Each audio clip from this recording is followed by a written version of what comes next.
माझं basic qualification, मी M A psychology आहे, एम ए सोशोलॉजी आहे, बीएड आहे, एमएड आहे आणि एमफिल आहे. बस. जिल्हा शिक्षण प्रशिक्षण संस्था डाएट येथे जिथं प्राथमिक शिक्षकांना प्रशिक्षण दिलं जातं 2 वर्षाचं, अशा महाराष्ट्र सरकारच्या शिक्षण विभागामध्ये डाएटमध्ये ऍज अ अधिव्याख्याता म्हणून मी 12 वर्ष नोकरी केली. त्या दिवशी हा बिझनेस माझ्या लाईफमध्ये आला, त्या दिवशी माझी महिन्याची सॅलरी 54,000 54,000 रुपये होती.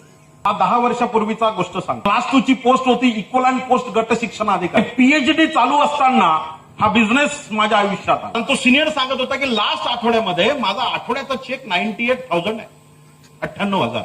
आणि मी 98,000 बघितल्यानंतर माझे डोळे फिरले. आईला म्हटलं आपण double M A MEd MPhil महिनाभर काम केला तर 54,000 आणि हा म्हणतो 98,000. मी सहज विचारलं, साहेब तुमचं शिक्षण किती? म्हणे 12वी नापास. आठवड्याचं इन्कम आहे 98,000. माझी ड्युटी परभणीला होती, तिथून त्यांनी नांदेडला एका प्रोग्राम मध्ये घेऊन गेला. बसायला जागा भेटली नाही, टाचा उंच करून करून बघत होतो. भाषण ऐकून मी मोटिवेट झालो. मित्रांनो, जी व्यक्ती माझ्या क्षेत्रातली होती, शिक्षकच होते, स्पीच ऐकून हा बिझनेस करण्याचा मी निर्णय घेतला. 7 महिने हा बिझनेस मी पार्ट टाइम केला. कॉलेज पण करायचो, बिझनेस पण करायचो. आणि 7व्या महिन्याचं इन्कम होतं 1,12,000 रुपये.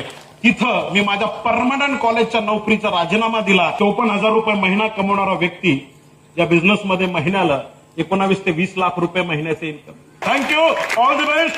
जय हिंद, जय माय लाईफस्टाईल.